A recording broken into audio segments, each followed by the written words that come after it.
রাসূলকে মহব্বত করি, আমরা রাসূলের আশিক। আল্লাহর নবীর একজন সাহাবী নাম হলো তার আবু তালহা রাদিয়াল্লাহু তাআলা আনহু। উহুদের যুদ্ধ শুরু হবে, নবীজি সাল্লাল্লাহু আলাইহি ওয়াসাল্লাম একটি পাহাড়ের পাদদেশে 50 জন সাহাবীকে সেখানে দাঁড় করিয়ে দিয়েছেন এবং রাসূল বলেছেন, শোনো আমার সাথীরা, তোমাদের চোখের সামনে তোমরা যদি দেখো আমি নবী আমার গলায় কাফের বেঈমানরা ছুরি চালিয়ে দিয়েছে, তারপরেও তোমরা এই জায়গা ছেড়ে হটবে না, তারপরেও তোমরা এখানে অটল থাকবে, তারপরেও তোমরা এই জায়গা ছাড়বে না। এমন সময় যুদ্ধ শুরু হয়ে গেল। এক পর্যায়ে মুসলমানরা বিজয় লাভ করেছে, কাফেররা পরাজয় হয়ে গেল।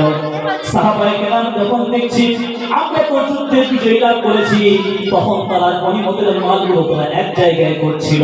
কিন্তু ওই 50 জন সাহাবী আল্লাহ রাসূল যাদেরকে বলেছিলেন তোমরা এখানেই থাকবে, জায়গা ছেড়ে হটবে না, যখন তারা দেখছে যুদ্ধে আমরা বিজয় লাভ করেছি, তখন তারা ওই জায়গা ছেড়ে দিয়ে তখন গনিমতের মালগুলো তারা একত্রিত করার জন্য চলে গিয়েছে। কারণ রাসূল আগে জানতেন বেঈমানের দল যদি তারা পিছন থেকে আবার ধাওয়া করতে শুরু করে, তাহলে এই একটা জায়গা ছাড়া ভিন্ন আর কোনো জায়গা খোলা নেই।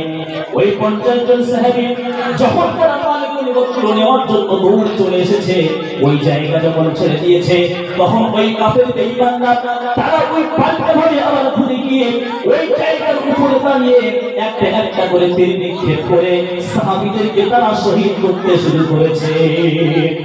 ভাইরা আমার বন্ধুরা, আল্লাহর রাসূল একা হয়ে গেলেন, কাফের বেঈমানেরা আল্লাহর রাসূলকে তারা ঘিরে নিয়েছে। কাফের এমন করে সাহাবায়ে কেরাম তারা ছত্রভঙ্গ হয়ে গেল। আবু তালহা রাদিয়াল্লাহু তাআলা আনহু যখন দেখছেন আমার রাসূল একা, একবার ডান দিকে তাকায়, একবার বাম দিকে তাকায়, একবার সামনের দিকে তাকায়, একবার পেছনের দিকে তাকায়, যখন দেখছেন রাসূল একা, রাসূলের সামনে চলে গেলেন, গিয়ে রাসূলকে এইরকম ভাবে জড়িয়ে ধরেছেন। বেঈমানরা যখন ডান দিক থেকে যখন তীর ছোড়ে, তখন আবু তালহা রাসূলকে এইরকম ভাবে জড়িয়ে ধরে নিজের পিঠটা ওই ডান দিকে করে দিয়েছে। ওই তীর এসে আবু তালহার পিঠের উপরে লেগেছে। তারপর আবার যখন বেঈমানরা বাম দিক থেকে তীর ছোড়ে, আবু তালহা রাদিয়াল্লাহু তাআলা আনহু রাসূলকে জড়িয়ে ধরে ওই তীরের দিকে নিজের পিঠটা ফেলে দিয়েছে। তীর এসে লেগেছে আবু তালহার পিঠের উপরে। যখন সামনে থেকে তীর ছড়ে আবু তালহা রাসূলকে জড়িয়ে ধরে সামনের দিকে নিজের পিঠটা দিয়ে দিয়েছে, তীর এসে লেগেছে আবু তালহার পিঠে। এইরকম করে একটা একটা করে 16টা তীর আবু তালহা রাদিয়াল্লাহু তাআলা আনহুর পিঠে বিদ্ধ হয়েছে। কটা তীর? 16টা তীর আবু তালহা রাদিয়াল্লাহু তাআলা আনহুর পিঠে বিদ্ধ হয়েছে। আবু তালহা ছটফট করে কান্না শুরু করেছেন। উহুদের ময়দানে রাসূলের তরবার মুবারক শহীদ হয়ে গেল, রাসূলের কফন থেকে রক্ত বের হয়। তারপরে আবু তালহা বলছে, ইয়া রাসূলুল্লাহ, ইয়া হাবিবাল্লাহ, আমি তালহা এতগুলো তীর আমি খেয়েছি, এই তীরের মাধ্যমে যদি আমি আবু তালহা শহীদ পর্যন্ত হয়ে যাই, কিন্তু আমি বলছি ইয়া রাসূলুল্লাহ, যতক্ষণ পর্যন্ত আমি জীবিত থাকবো আপনার গায়ে একটি তীরে আমি স্পর্শ করতে দেব না।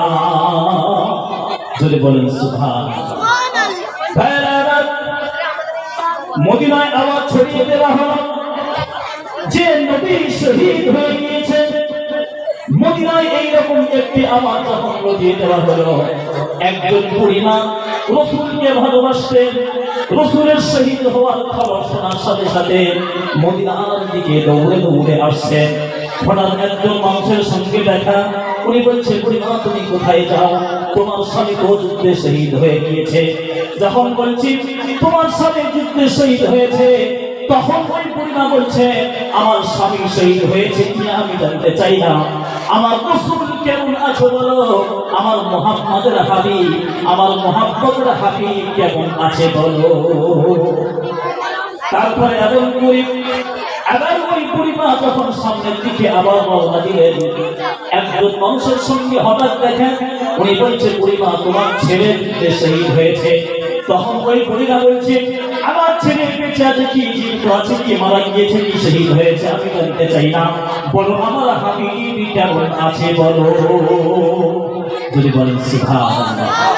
আবার সামনের দিকে রওনা, আবার একজন বলে বুড়িমা তোমার ভাই এই যুদ্ধে শহীদ হয়েছে। ওই বুড়িমা আবার একই রকম জবাব দেয়, আমার ভাই বেঁচে আছে কি শহীদ হয়েছে আমি জানতে চাই না, বলো আমার হাবিব কেমন আছে বলো। এইরকম ভাবে বুড়িমা যেতে যেতে উহুদের প্রান্তরে যখন চলে গিয়েছেন, যাওয়ার পর দূর থেকে যখন নবীজি যখন দেখেছে যে নবীজি সুস্থ আছেন, ভালো আছেন, নবীজির কাছে বলছে ইয়া রাসূলুল্লাহ, এই উহুদের প্রান্তরে আমার ভাই শহীদ হয়েছে, আমার স্বামী শহীদ হয়েছে, আমার পরিবার টুকরো সন্তান শহীদ হয়েছে, আপনার চেহারা মুখখানা দেখার পর আমার ভাই হারা বেদনা, আমার স্বামী হারার বেদনা, আমার সন্তান হারার বেদনা আপনার মুখখানা দেখার পর কোথায় যেন চলে গিয়েছে। যদি বলেন সুবহানাল্লাহ। ওই মুহূর্তে হ্যাঁ 16টা তীর তার পিঠের ভিতরে বিদ্ধ হয়েছে। এক সময় আবু তালহা মাটিতে লুটিয়ে পড়ে গিয়েছে। এইরকম করে একজন একজন করে 70 জন সাহাবী উহুদের ময়দানে শহীদ হয়েছে। কতজন সাহাবী? 70 জন সাহাবী ওই উহুদের প্রান্তরে শহীদ হয়েছে। এমন একজন সাহাবী শহীদ হয়েছেন সবে মাত্র তার বিবাহ হয়েছে, ফিজিক্যাল রিলেশন হলো, সহবাস হয়েছে, অপবিত্র অবস্থায় আছেন। এমন সময় যুদ্ধের তাড়না বেজে গেল। যুদ্ধের আওয়াজ শোনার পর দৌড় দিয়ে যুদ্ধের ময়দানের দিকে আসছেন।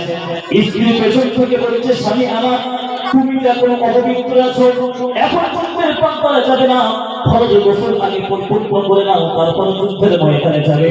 কারণ শুনেছি যুদ্ধে যারা শহীদ হয় তাদের গোসলের ব্যবস্থা করা হয় না, ওই রক্তমাখা চেহারা অবস্থায় তাদেরকে দাফন করা হয়। আপনি আগেই ফরজ গোসল সেরে নেন, তারপরে আপনি যাবেন যুদ্ধের ময়দানে।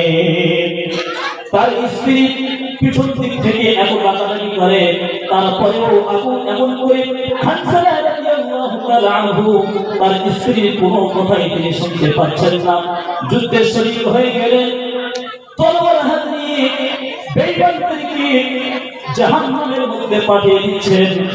বেঈমান তাকে মুখে এমন ভাবে আঘাত করেছে, গোটা শরীরটা তলোয়ারের আঘাতে ক্ষত করেছে, তার চেনার কোনো সুযোগ নেই, কোনো মানুষ তাকে চিনতে পারছে না যেটা হামজালা কি অন্য কেউ হবে।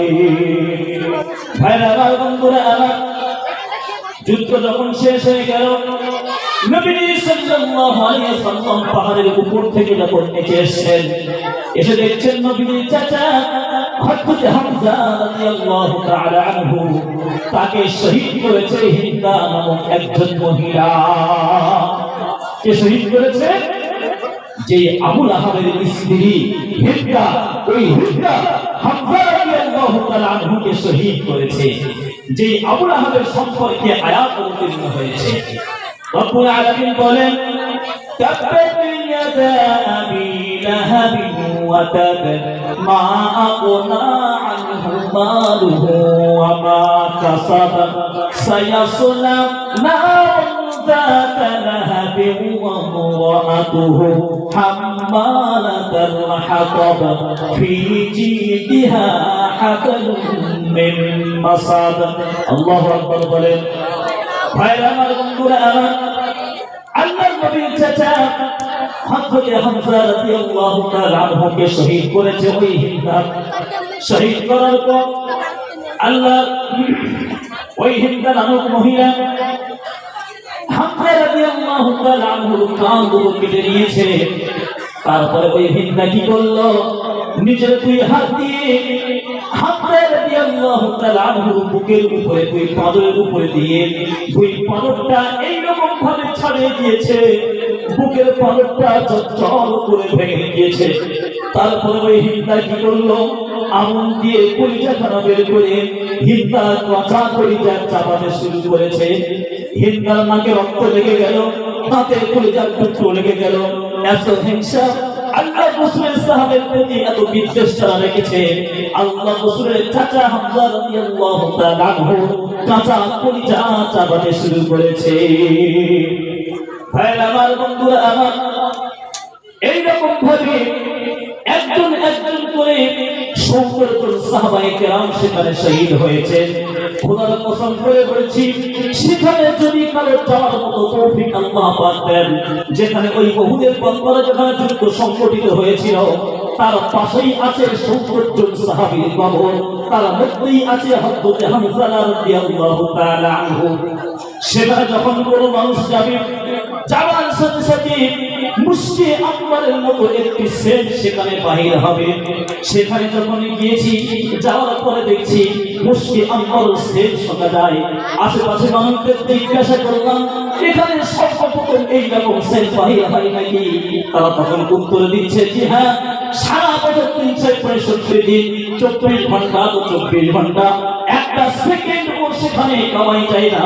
সর্বসময় এই কবরস্থানের আশেপাশে থেকে মুশকি আকবরের মতো সেখানে বাহির হয়। আরেকটি জায়গা আছে যেখানে আম্মা খাদিজাতুল কুবরা রাদিয়াল্লাহু তাআলা আনহা সেখানে ঘুমিয়ে আছেন, নাম হলো তার জান্নাতুল মুআল্লা। এই যে করোনার সময় মক্কা হাট থেকে একজন বড় আলেম সেখানে উমরা করতে গিয়েছিলেন, মানে আজ থেকে 3-4 বছর পূর্বে। তো মা খাদিজাতুল কুবরা রাদিয়াল্লাহু তাআলা আনহা যেখানে কবর আছে, একটি ছোট্ট মতো সরু একটি রাস্তা, আর সেখানে ওই দিকে কবর ঘাস দিয়ে ব্যারিকেড করা আছে। ওদিকের হাওয়া এদিকে আসবে না, এদিকে হাওয়া ওদিকে যাওয়ার কোনো সুযোগ নাই। তো আমরা যখন গেলাম, গিয়ে দেখছি একদিকে ছোট্ট একটি ঘাসের টুকরো কাটা হয়েছে, তারপরে ওদিকে হাওয়া এদিকে আসতে পারবে সামান্য ছিদ্র, সেখানে গিয়ে ওখানে নাক লাগিয়ে দিয়ে হাওয়া শুনলাম। খোদার কসম করে বলছি, ওই আম্মা খাদিজাতুল কুবরা রাদিয়াল্লাহু তাআলা আনহা ওই কবরের সাইড থেকে মিশকে আম্বরের মতো সুগন্ধি বাহির হয়। জোরে বলুন সুবহানাল্লাহ। মোগরা হাত থেকে একজন আলেম, উনি গিয়েছিলেন করোনা ভাইরাসের সময় উমরা করতে গিয়েছিলেন। যাওয়ার পর দেখছেন ওই যে কাঁচ দিয়ে ব্যারিকেড করা আছে, নিচের কাঁচ এক টুকরো ভেঙে গিয়েছে, তার মানে হাত ওপারে দেওয়া যাবে এই রকম একটা জায়গা খালি আছে। উনি কি করেছেন, ওই চুপি কাউকে দেখতে দেয়নি, কারণ সেখানে পুলিশের পাহারা থাকে, হাত ওপারে দেওয়ার কোনো সুযোগ নাই। উনি বলছেন উনি পুলিশের আড়ালে চুপি ওই ফাটা থেকে হাত উপরে দিয়ে ওই যে কবরস্থানের আম্মা খাদিজাতুল কুবরা রাদিয়াল্লাহু তাআলা আনহা ওই কবরস্থানের উপরে হাত দিয়ে ওখানকার মাটি একটুখানি এইরকম ভাবে হাত বুলিয়েছিলেন। বলার পর হাত বাড়িয়ে নিয়ে এসেছেন।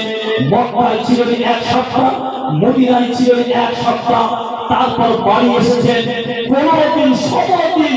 যখন এসেছেন, বাড়ি আসা পর্যন্ত উনি বহুবারই হাত মুছ করেছেন, খানা খেয়েছেন, পোশাক পরিধান করেছেন, গোসল করেছেন। 15 দিন 1 মাস পর্যন্ত ওই হাত নিজের নাকের কাছে নিয়ে যেতে, ওই হাত থেকে মিষ্টি আম্বরের সুগন্ধি বাহির হয়। চলে বলেন সুবহানাল্লাহ। 1 মাস পর্যন্ত ওই হাত থেকে মিষ্টি আম্বরের সেন্ট সেখানে যায়নি। ভাইরা আমার,